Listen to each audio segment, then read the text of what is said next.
Welcome! In today's video, we're going to guide you through the simple steps to disable dark mode on Roblox. If you're looking to switch things up and enjoy a brighter interface, you're in the right place. Let's dive in. First, open the Roblox app on your Android device. Make sure you're signed in and ready to go.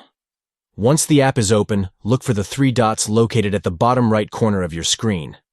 Give those a tap to open the menu. Next, you'll want to select Settings.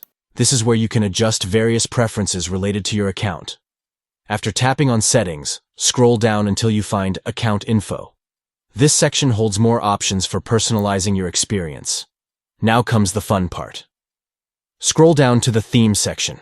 Here, you'll see options for different themes, including dark mode. Simply tap on the option that says Light, and that's it. You've successfully disabled dark mode on Roblox and switched to a bright, vibrant theme. Enjoy your new look as you continue to explore and play. If you found this tutorial helpful, please give us a thumbs up and subscribe for more tips and tricks. Thanks for watching, and happy gaming!